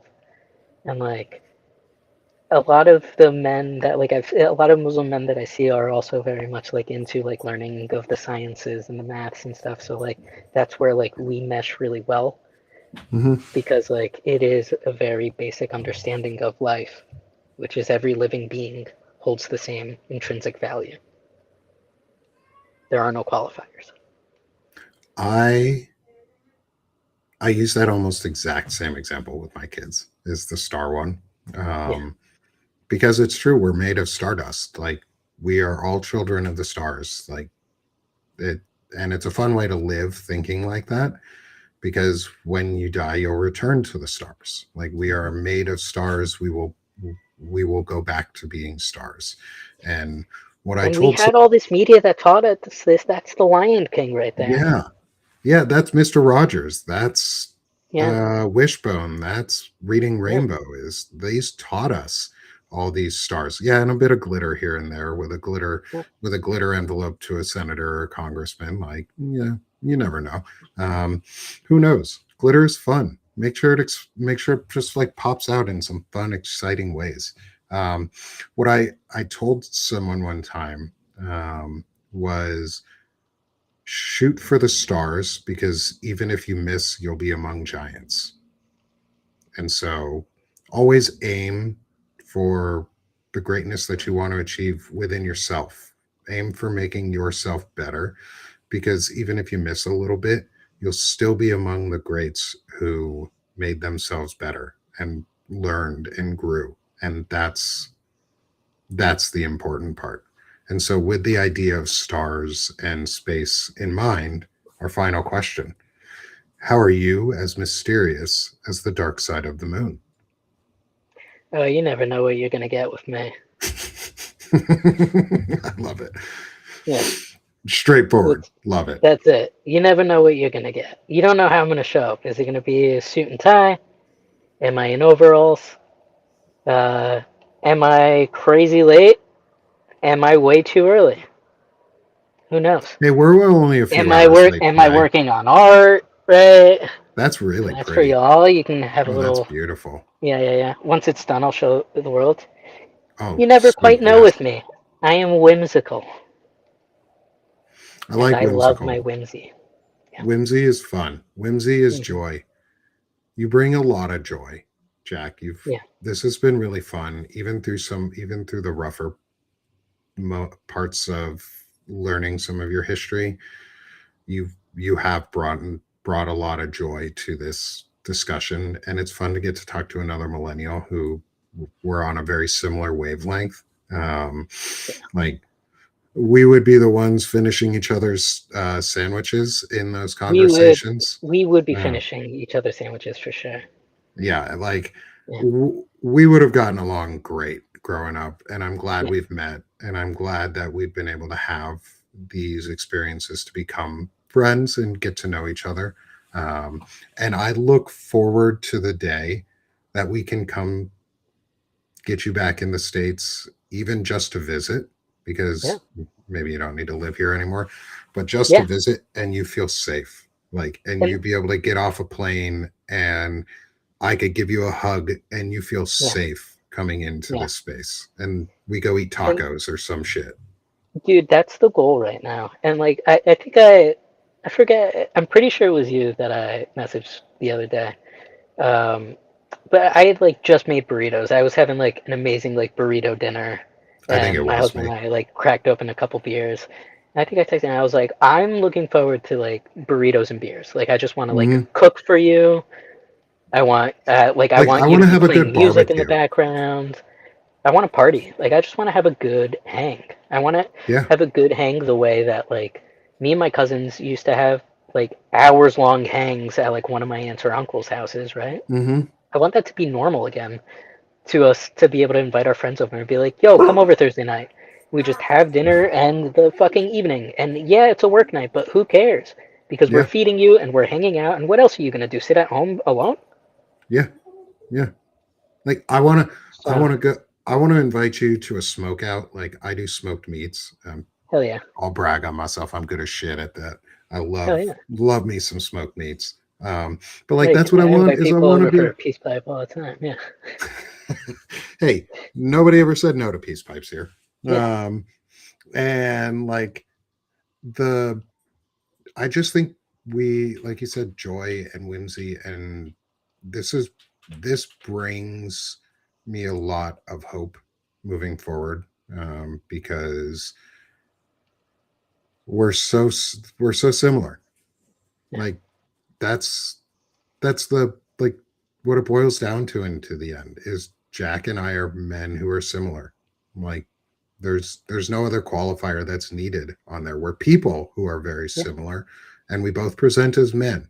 And I like that should be the most important thing, is that we are people who are similar, and so many of us out there, so many, like probably 99% of us are probably very similar in many ways that we are just not ready to accept yet. yeah, Mostly those who kind of look like me and are presenting like I do aren't ready to accept yet, because we don't have groups of men who we can cry around, or we never had a lot of friends growing up who didn't beat us up, but instead talked to us. Um, and So we learn different lessons, and now we need to learn and teach those lessons. And Jack, you are modeling an, a masculinity on offense. And I know you said you were only doing that, some of it more recently, but you're modeling it. And it's important that you're modeling it because we all are modeling in our own different ways and seeing it, and then being able to get the feedback from our friends so that we can grow too is so vitally important and so fun. Um, and yeah, let's go make some plans. Let's make sure all Yeah, you people I in think the Beth is going to come visit me for Bet's some the pizza. closest to you. I used to live in Yeah. Washington State, so it's a stone's throw away. And yeah, Beth, Beth's great people. I'm less than 2 hours away from I'm less than 2 hours outside Seattle, on the other side of the Rainbow Bridge. Freedom. He's on the Yeah. freedom side. He's on the freedom side. We're on the slavery side. We're right now Yeah. we're in the FUBAR part of America, and Jack has luckily been able to get out of the FUBAR. Um, Dude, I needed to. and oof, After getting beat the second time, my job said, "So what? Keep working." I can't even imagine, dude. Like I also didn't work in a job where I was like near other people, so I didn't have to worry about getting beaten up or beaten. But damn, like what a shit show. We need to start just treating nurses better, just in general. Like stop Yeah. treating nurses like shit.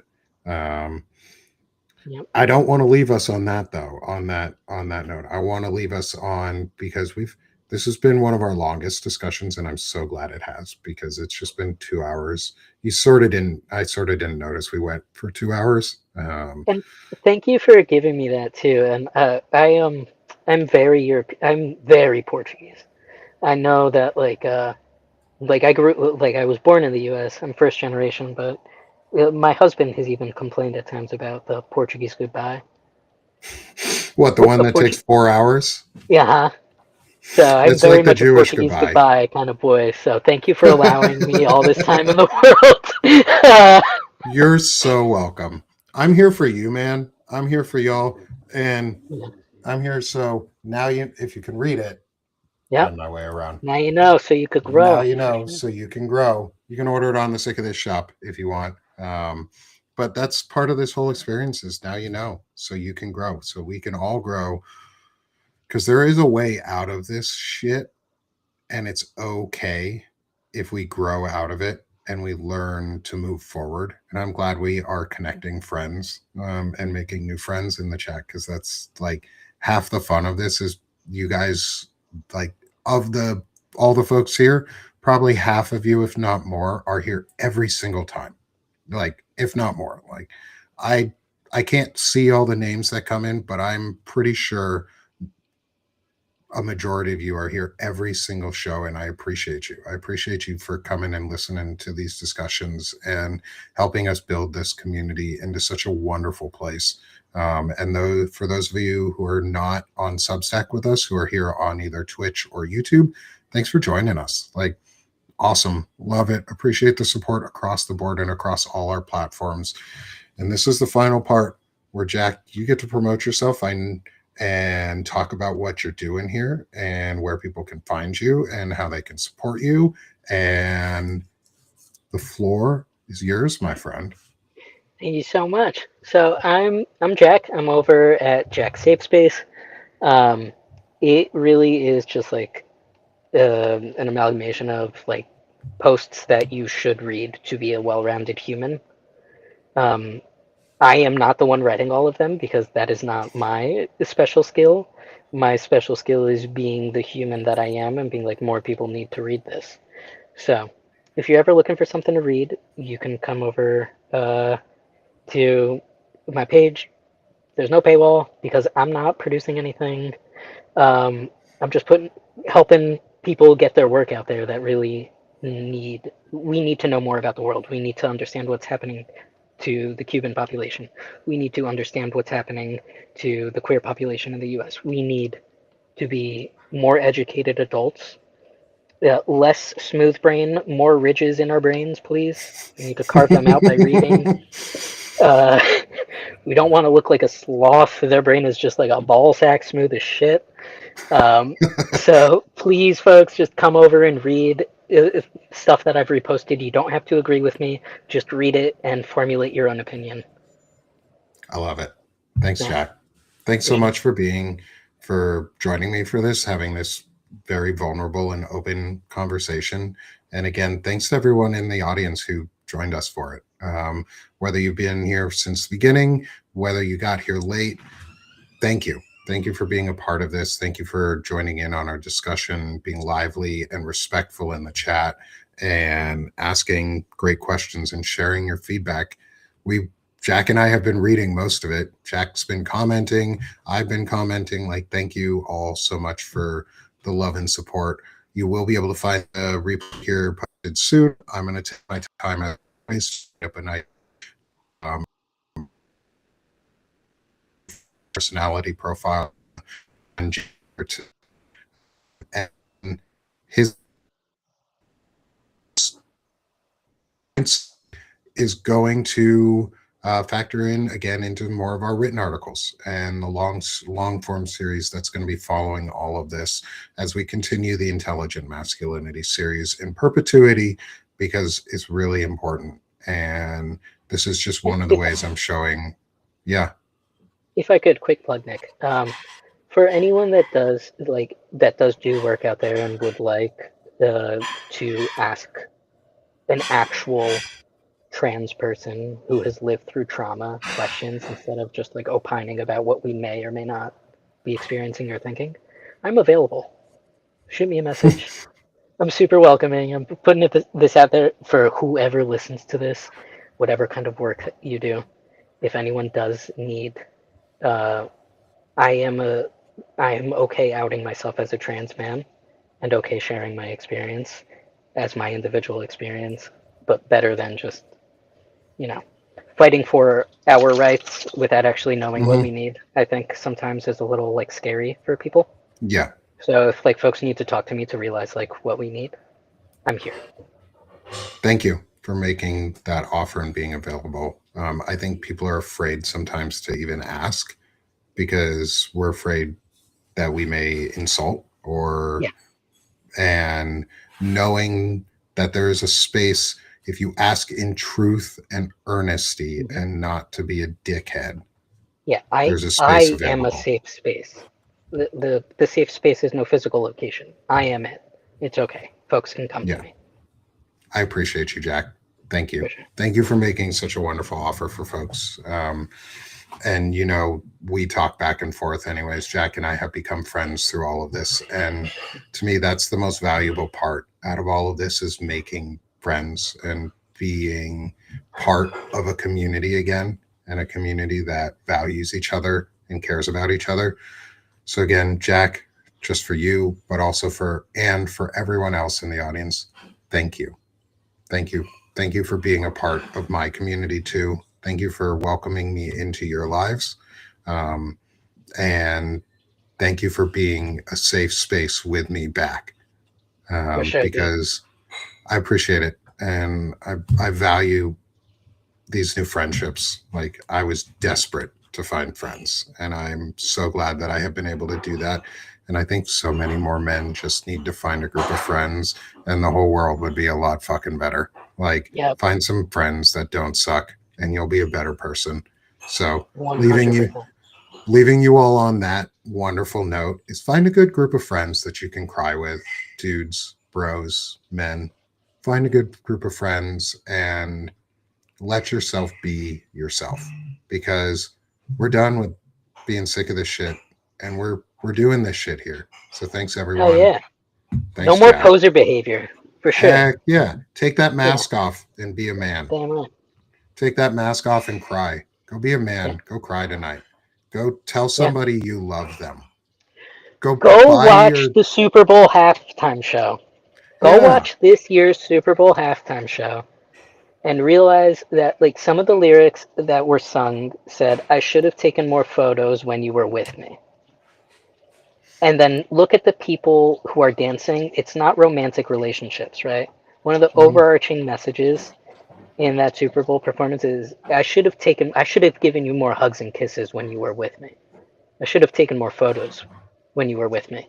Go back and watch that, have a good cry, and then go out and tell the people that you love that you want to take a group photo with them. Heck yeah. Yeah, Photos last for a long time. Make sure you take pictures of your spouse or your friends and make sure yeah, you send them to them too so that they know. Thanks, man. yeah. This has been I amazing. got you, dude. And thanks, everybody in the audience. Thank you so much for such a wonderful way to close out the day. Go have a great day. There's a lot of shit going on. Let's be done being sick of